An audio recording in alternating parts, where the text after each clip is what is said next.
Welcome back, everybody, to the Baltimore Orioles franchise here on MLB The Show 21.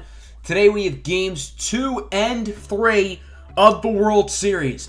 This is a big opportunity for our Orioles to take advantage of this series early after winning Game 1 5-0 in a dominant victory. The offense was good with 5 solo home runs to drive all of our guys in, and a shutout performance from Max Meyer and the bullpen. So I think we're sitting in a pretty good position here entering Game 2. Now, we obviously cannot get comfortable. We've seen some big series leads get blown in the playoffs, and this Atlanta Braves team has what it takes. They won the World Series last year, and their roster is better than it was a year ago. So we cannot get comfortable. We have to keep the pedal on the metal, but Game 1 was a very good start, and hopefully winning our first World Series championship in over 4 decades. So we're not going to waste much time. We have 2 exciting games to cover in today's episode, so we're just going to dive right in. And that starts with Game 2 here at the Orioles Stadium, Camden Yards. The Baltimore Orioles have a great opportunity to take a 2-0 series lead, and teams that go up 2-0 historically have been dominant the rest of the way. So Baltimore has a chance to not only put themselves in the driver's seat tonight, but have themselves comfortably in the driver's seat with the Braves stuck in the trunk. So the Orioles know what is up for stakes today, and Atlanta knows as well that they have to win this game or else they could be in trouble. Regular starters for both sides as we take a look at Shane Bieber, the ace of the Orioles staff, getting the start tonight. Shane Bieber has not pitched well in the playoffs. We've given him excuses. There have been extenuating circumstances. But today is put up or shut up time for Shane Bieber. No excuses. He has to pitch well and prove he's worth his $150 million contract. And that's a good start as he gets Yoan Moncada to strike out looking. That'll bring up Ronald Acuna, the National League MVP, with a blast into left field. And the Atlanta Braves will start this one with a 1-0 lead. The Braves get their first runs of a World Series. A solo shot by Acuna, just his second here in the postseason. And after getting shut out in Game 1, the Braves quickly respond here in Game 2. For Atlanta, Max Fried is on the bump. Unlike Bieber, Fried has pitched very well in the postseason as the lefty is 2-0 with a sub 1.2 ERA and a sub .7 whip. Pretty damn good as he faces off against Ryan Mountcastle, who has to move out of the way. That'll be an easy ball for Mountcastle, and the Orioles had themselves an early base runner aboard for Nick Castellanos, who's been arguably the best hitter on this ball club throughout the postseason. He goes down on the low curveball. Phenomenal break on that pitch by Max Fried, one of the more underrated pitchers in the game as he faces off against the lefty killer, Louis St. John, who homered in Game 1. He might have done it again if this one has enough carry into straightaway center. It is gone! A 2-run shot for Louis St. John, his 3rd of the postseason, 2nd of a World Series, and the Orioles will answer back in a big way as they lead it 2-1. St. John fakes out his third base coach as that'll bring up Adley Rutschman a couple batters later. Rutschman hits it high and pretty deep in left field. This one, however, does not have enough carry. It'll go to the warning track, but is caught. So both offenses strike early. Ronald Acuna Jr., the NL MVP, hits a home run, but the AL MVP, Louis St. John, says, "When you can do, I can do better." Here in the top of the second, Marcell Ozuna goes down to the curveball. Nice pitch from Bieber. Other than allowing the home run, so far so good for Bieber, who is retired. The other 6 batters he's faced off against. Xavier Bowman now in the bottom of the second. Bloops it into center. What a catch! Ronald Acuna comes down with it. Bowman had a home run back in Game 1, but in Game 2 is now robbed of a base hit. Shane Bieber continues his strong outing as he strikes out Dansby Swanson on the low slider. And we move to the bottom of the third. 2-1 remains your score. Ryan Mountcastle up for Baltimore. Lines this one into right field. That'll go for extra bases, and Mountcastle is aboard for a second time today.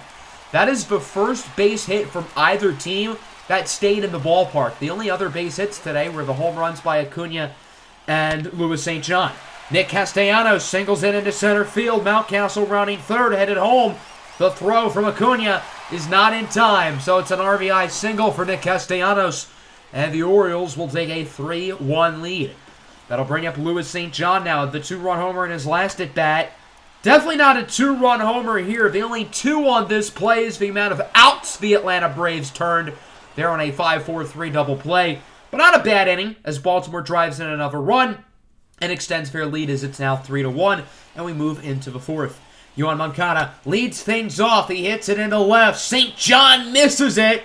The ball goes right by him as he went for the dive, and it will end up as a double. The Orioles are lucky that that play didn't end up worse, but nonetheless, the Atlanta Braves start the inning off with a runner in scoring position, which is a very big deal. That'll bring up Ronald Acuna, draws a walk. So Atlanta now has 2 runners aboard, still with nobody out, keep in mind, which is a huge deal. And that will bring up Freddie Freeman now with 1 away. Freeman lines it into right field. That one looks like it could go for extras. 1 run will score. Everybody is safe. It's an RBI double for Freddie Freeman, and the Braves bring you within 1. And now they have 2 runners in scoring position. The following batter would be intentionally walked. That is Marcell Ozuna, setting up a force out at all bases as the Orioles hope to turn a double play here against Austin Riley. This one looks like it'll be an out, but it definitely won't be a double play. It should score a run as Bowman catches it in center, but the speedster Ronald Acuna will score with pretty much no issue. And the Atlanta Braves tie it at 3. A rough 4th inning here for Shane Bieber. We'll see if he gets out of it. Facing off against Ozzie Albies, who goes down on the low cutter. That pitch was filthy. So the Braves score 2 and tie it. And it looks like we've got ourselves a very interesting game, too, with both offenses now really starting to play well.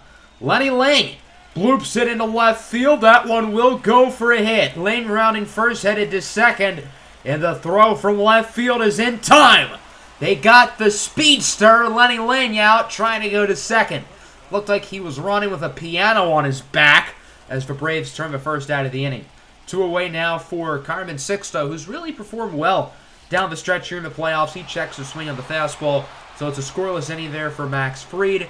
And through 4 innings, we've got ourselves a ball game. Atlanta 3, Baltimore 3. And we move into the 5th inning. Despite a poor 4th inning, Shane Bieber remains in the game as he strikes JT Realmuto out looking on the cutter.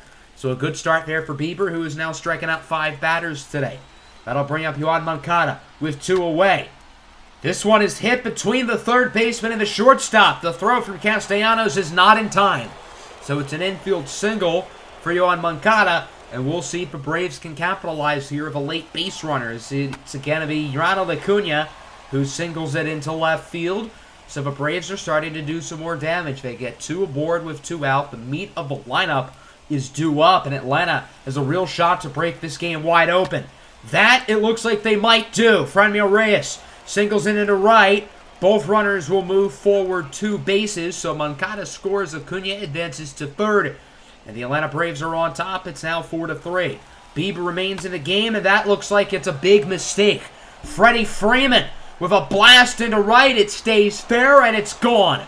3-run shot for Freeman, his 3rd of the postseason, and everything is completely crashed and burnt since the 4th inning. No surprise, Shane Bieber is taken out of the game, and he is met with a rain of boos from the crowd as he leaves the field. The Orioles fans have rightfully turned on Shane Bieber with another poor postseason performance, and he's going to end up getting replaced by Jonathan Hernandez, who is not allowed to run yet in the playoffs.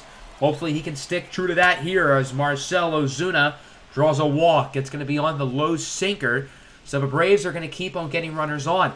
Had the Orioles gotten Yoan Moncada out earlier in the inning, none of this would have been an issue, but it still is.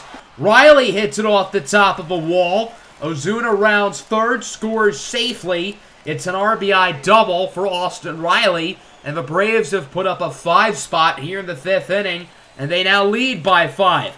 Ozzie Albies grounds it to third. Castellanos should field it cleanly, and the inning is finally over. Thank the Lord. The Braves scored 5 runs there, all with 2 outs, by the way. They got all their base runners with 2 outs as well. Shane Bieber, of course, taken out of the game for Jonathan Hernandez, who didn't really patch things up. And we go to the bottom of the 5th. Ivan Cortes Jr. enters as a pinch hitter, trying to lay down the drag bunt. Nearly worked, but Moncada with a barehanded throw to first. Cortes did everything right there, but Moncada just had a great glove, although I shouldn't even call it a glove because his glove didn't touch the ball. Shed Lawn swinging a miss on the high fastball. long. Still does not have a hit since the ALDS. Was hitless against the Astros in that 7-game series, and so far is hitless against Atlanta. Colin Poche enters for the Orioles in the 6th inning as he faces off against Swanson, who goes down on the high fastball. A nice strikeout for Poche. He would get through his inning pretty easily without much trouble. Ryan Mountcastle now up here in the bottom of the 6th. As this one is lined into right, it drops fair. Mountcastle reaches base for a 3rd time today, and it looks like he will head to second with a double. So Mountcastle is now on scoring position with nobody out, and the Orioles have their 4 best batters next up. Castellanos would advance him to 3rd, so that'll bring up Louis St. John, who weakly hits it to short. Swanson will field it to get the out, but Mountcastle does score, and it is now 8-4. St. John has driven in 3 runs today. Mountcastle has scored 3 runs today. Pretty impressive. Brusdar Graterol is into the game for the Orioles here in the 7th. He has not pitched like himself in the postseason, and he has to start off against Ronald Acuna Jr. This one looks like it'll be fair, and it is. A solo home run for Acuna. 3rd of the playoffs, 2nd of the day. And both the American League MVP, Louis St. John, and the National League MVP, Ronald Acuna, have both stepped up here in the World Series. Franmil Reyes draws a walk, and so far Graterol is not looking too hot. Freddie Freeman belts that one right by Graterol for a single. So Brusdar Graterol allows his first 3 batters to reach base, and from there the Orioles are not going to mess around. They will immediately take him out of the game, and it'll be Julian Starnes who takes his spot. Starnes has only allowed 1 run in 9 innings of work. He has been very good in the playoffs for the Orioles, and they need him to get out of the jam, and that's not a particularly ideal start. Marcell Ozuna singles it into center, run scores, and it is now 10-4. The Braves up their lead to 6.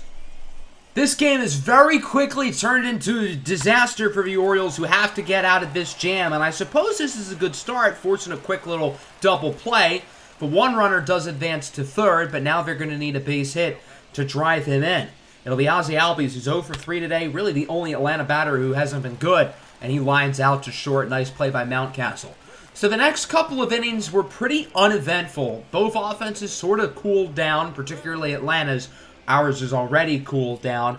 So we're going to go right to the bottom of the 9th inning. It's still 10-4. A.J. Minter is on to finish it here for the Braves. Runner on first, 2 away here against Adley Rutschman. Broken bat. Pops it shallowly into the infield, caught by Freeman. And this World Series is tied at 1. The Braves with a loud and clear Game 2 victory by the final score of 10-4.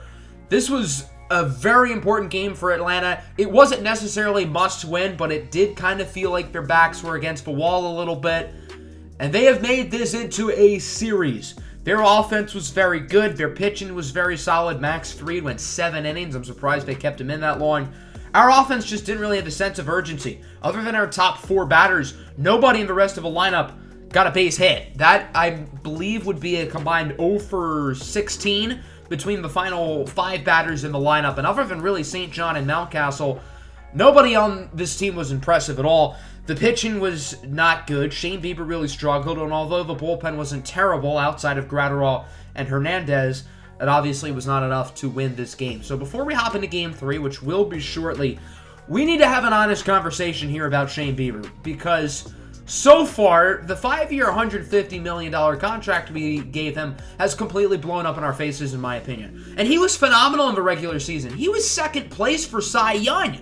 So it's not even like he pitched bad, but we needed someone who could be a legitimate, dependable ace in the playoffs, and he, to put it nicely, has not been that. So I assume that would be the last time we will see him in this postseason. And right now, the Orioles front office is thinking, we really have 4 more years of this. So hopefully Shane Bieber can get his stuff together in the offseason as we head into a major Game 3 in Atlanta. The next 3 games will be in Truist Park here in Atlanta, Georgia. No DH, so the pitchers will hit. I imagine Yerman Marquez is probably licking his chops at that for the Orioles, as he is likely to start within the next 3 days, but not today. You'll see who it is in a second.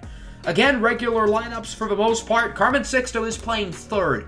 He has a good arm, but he can't really play anything other than first. But since Lenny Ling has to play the field, somebody's got to move, and today it will be him. Tristan McKenzie warming up in the Baltimore bullpen. Spoiler alert. He will face off against Ian Anderson for the Braves. 0-1 in the playoffs, but he does have a very low ERA at 2.25 and 12 innings pitched. So he has done pretty well so far for the ATL as he faces off against Nick Castellanos. He's going to bloop this one into right center, but it will go for a hit. That wasn't really a bloop. That one went damn near to the warning track. It ends up as a double for Castellanos. And the Orioles had themselves an early runner in scoring position. That will bring up Louis St. John, homered in both games 1 and 2. Here's another one! St. John with a blast-off in the left center field. And the Orioles with a loud statement to open up Game 3. After only hitting 1 home run in the first 2 playoff series, the AL MVP Louis St. John has exploded in the World Series with a homer in each of the first 3 games, as he once again fakes out his third base coach. That swing was just so beautiful and majestic, and it just shows why this 21-year-old MVP phenom is not only the face of this organization, but possibly the face of baseball. So as I alluded to earlier, it'll be Tristan McKenzie starting today for the Orioles. Only 1 postseason start so far this year. That was in Game 2 of the ALCS against the Astros, a game the Orioles ended up losing, although it wasn't really his fault, as Yoan Moncada grounds it to third, and Carmen Sixto completely misfires, throws it into the dugout. Sixto has a good arm, he has good accuracy as well, but he can't play third base, clearly, so the Orioles are going to have to figure out how they're going to handle that here in these 3 games in Atlanta. Acuna draws a walk, that'll put 2 aboard for Franmil Reyes. He's going to single this one into right field. The throw to the plate from Castellanos is a good one, but not in time. Yoan Moncada scores, and the Atlanta Braves are on the board as it's now 2-1. That'll bring up Freddie Freeman. He's going to single this one into center field. Another run. Ronald Acuna should score. And wow, what a start. Both teams with a big statement offensively in the first inning as it's tied at 2. The Braves just scored 10 in Baltimore, and their offense is not showing any signs of slowing down as Lenny Ling bobbles it. Could have been a double play to end the inning, but the Orioles can only turn 1, which means another run scores, and the Braves now make it 3-2. So it is a successful at-bat there for Ozuna as he drives in a run, and then Ozzy Albies now hits this one into the gap. Out in left center field, that one looks like it'll go for a double. Had it not been for the error by Carmen Sixto and the bobble by Lenny Ling, none of this would have happened. So already the defense has gotten off to a disaster of a start. Now we have runners on first and second. It's the pitcher, Ian Anderson, who flies out to end the inning. So a not-so-good first inning for the Orioles. They score 2, but then they allow 4, largely in part by poor defense, but Tristan McKenzie really didn't do himself any favors either as we move to the second. Elliot Ramos is going to draw a walk with 1 away. That'll give the Orioles a runner on base here and an opportunity to get back in the ballgame. 2 away now for Miller, gets plunked on the elbow, so he will reach base, and now that'll put 2 on here. A major opportunity for Nick Castellanos, who already has a base hit today. Another one would be big, as this one is hit high, kind of deep into right field. Actually goes to the warning track, but it is caught by Franmil Reyes. So despite getting a couple runners aboard, the Orioles do not score anybody. With how good Atlanta's offense has been since the start of Game 2, the Orioles' offense has to be on their A game today. They need to capitalize with runners on base, and that time they did not. Bottom 2. There's a good start. Swanson goes down on the 12-6 curve. The Orioles have decided to stick with Tristan McKenzie as he's going to get Acuna to fly out. That's a 1-2-3 inning there for Tristan McKenzie. If he can keep things going, he can really salvage this start. There's still 7 innings left of baseball left to go. This game is far from over as it remains a 4-2 lead in favor of Atlanta. Into the bottom of the third, Franmil Reyes gets that one past Ryan Mountcastle for a single into left field. So the Braves start the inning with a runner on, and already you gotta fear if the Braves can get some guys on what they're going to do. Freddie Freeman draws a walk, so now that's 2 on and no away. Now Marcell Ozuna, full count, grounds this one to short. The Orioles have a big chance to turn 2, and they don't. Now Jalen Miller misfires the throw. Nobody else will move farther, but that could have been a double play, and now instead there's only 1 out. Runners on the corners for Ozzy Albies, who grounds it to second. The Orioles have a chance to redo their mistake, and they capitalize. A couple tough throws from both Miller and Mountcastle. So, an interesting third inning. Nobody scores, though, so I guess it kind of worked out for the Orioles as it remains 4-2. Carmen Sixto up here in the fourth. He draws a walk. Sixto pretty much has to go nuclear these next couple of games offensively if he wants to play, because with him and Lenny Lane not really being able to play other positions and no DH, it's kind of hard to get both of them on the field. Ryan Mountcastle hits that one over the glove of Ozzie Albies. A run should be able to score here as Sixto rounds third, heads home. The throw from the cutoff man Albies is not in time, so it's an RBI double for Ryan Mountcastle, and the Orioles cut the lead in half as it's now 4-3. Runner on third now for Heston Kjerstad. He really just has to put the ball in play, and he completely whiffs at it. Heston Kjerstad has been an abomination in the postseason. He wasn't even on the playoff roster for the ALCS, but when he has gotten at-bats in the ALDS and the World Series, it has not gone very well. Jalen Miller hits that one over the glove of Freddie Freeman. That'll go for a base hit. Miller rounding first, headed to second. Throw is not in time. Mountcastle scores, and we're tied at 4. So although the pitching in this episode has been a colossal failure, gotta say the offense for the most part has been pretty good. Why stop now? Castellanos hits that one over the glove of Moncada. That'll be, it looks like, a double as he is safe. And Baltimore takes the lead as it is now 5-4.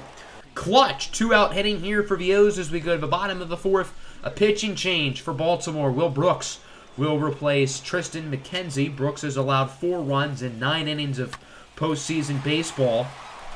As this grounder to third is botched. Carmen Sixto again misfires on the throw. Dansby Swanson is safe, and now it's runners on first and second. So the Orioles have to make a substitution. Xavier Bowman will replace him. Obviously, Bowman cannot play third either, so he will swap with Castellanos. Bowman moves to right. Castellanos, who can play third, will slide over there. 2 away for Ronald Acuna. This baby's gone!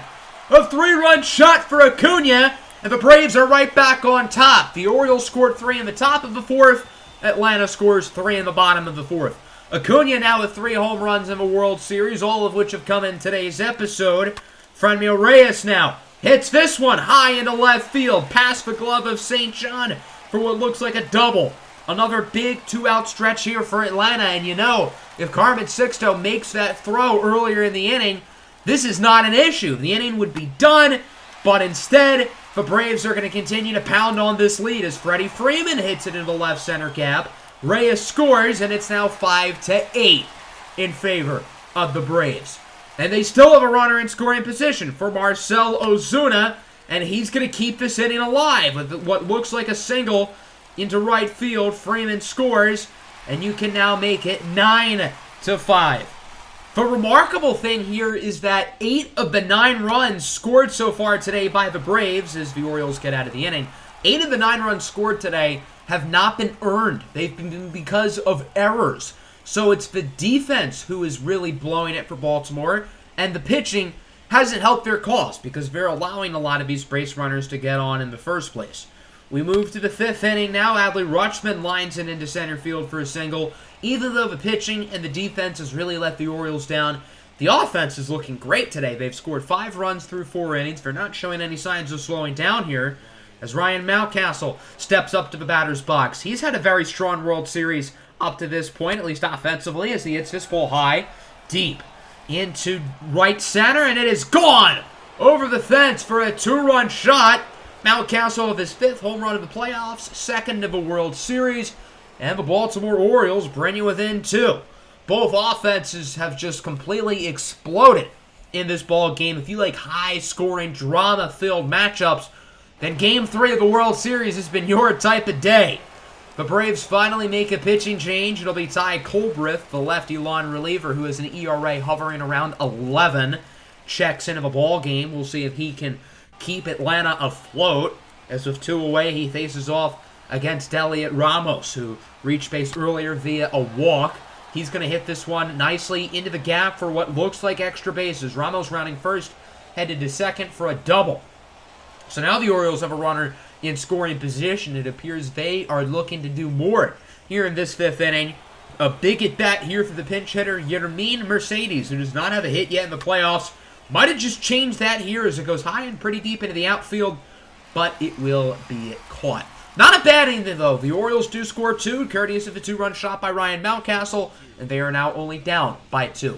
Jonathan Hernandez replaces Will Brooks here in the bottom of the 5th inning. Both Brooks and Tristan McKenzie kind of got screwed over by poor defense, but also neither of them really played well as that one deflects off of Hernandez's leg. The Orioles will not get anybody out on the play. Could have been a double play, but Hernandez was at the wrong place at the wrong time, and now there's 2 aboard for Ronald Acuna. He has been a menace in today's episode, but he will loft this one into left field, caught by Louis St. John. So the Orioles don't allow a run in that inning, despite Atlanta having 2 aboard, as it remains 9-7. Bryce Wilson is in for the Braves here in the 6th. Only 1 postseason appearance. Lasted 5 innings. He didn't do very well, allowing 4 runs. His leadoff batter, Jalen Miller, hits it into the gap for a base hit.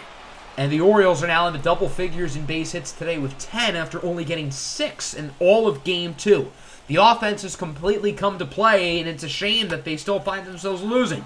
Castellanos grounds it to short. Atlanta immediately answers back as they turn a big double play to get some momentum back. And we go to the bottom of the 6th. Yerman Marquez is in for the Orioles. He's pitched in 3 games, started in 2, 16 innings. He has allowed, I believe, 4 runs up to this point in the playoffs. He's been very good. But his day does not start off very good, as Franmil Reyes will single it into center field. So although the Orioles have been getting all these hits, Atlanta's offense has done an even better job. Freeman grounds it to short. Mountcastle tags the base, gets the out. So both defenses force big double plays here in the 6th inning after allowing some early base runners. Marcell Ozuna is now up. He will single this one into center field, so the Braves have a runner on with 2 away. But Ozuna tries to go to second. What the hell is he doing? I know he hit that ball hard, but not quite as hard as he hit his... Okay, I'm not going to make that joke. But nonetheless, a weird inning there. The Braves get 2 hits, but it only lasts 3 batters. And we move to the 7th. 9-7 remains your score. Xavier Bowman opens things up with a single into center field. So the Orioles have one of their faster base runners on. A major opportunity to make it a 1-run game, or who knows, maybe even tie it. It's Elliot Ramos up to bat with 1 away, and Ramos crushes it into right center field. This game is tied at 9. Game 3 of the World Series continues to give us absolute fireworks. A 449-foot missile by Ramos, his first home run of the playoffs. Wow, what a game we have been treated to. A beautiful swing, a nice little bat toss as well by Ramos. Biggest home run of a World Series thus far. Jalen Miller trying to keep the fun going, though, as he hits it off the wall in left. That one looked like it was going to go out of the ballpark. I think the roof on this place would have exploded off.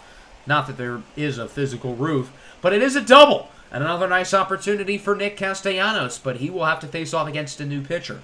The Fresh Prince of Atlanta, Will Smith, is in for the Braves. A 1.69, nice ERA in 5 1/3 innings. The 2-2 pitch for Castellanos. This one is grounded up the middle. Swanson makes the play. The throw to first is in time.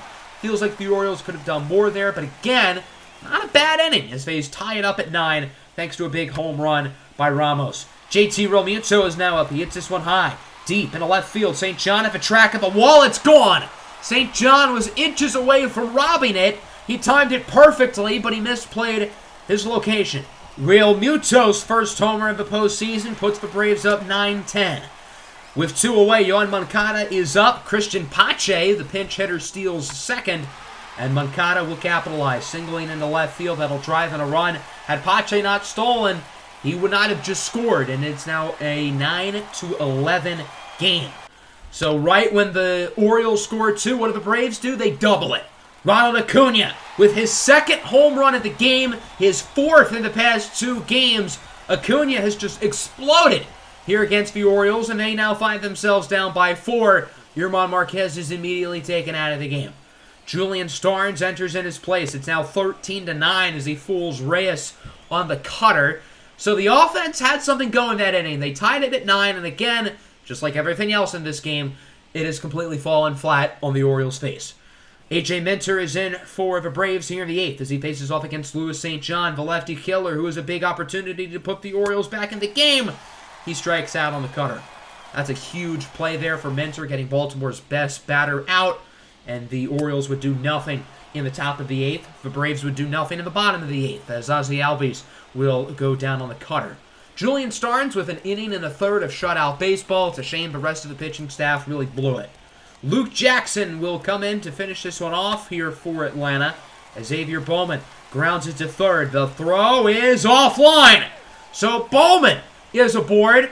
And the Orioles have allowed so many runs today because of defensive miscues. Now it's the Braves who get charged for an error. Baltimore has to capitalize off this opportunity or ground it right to third again for a 5-4-3 double play.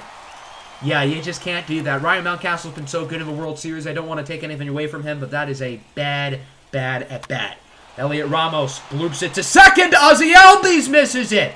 The Braves' defense is collapsing right in front of our very eyes.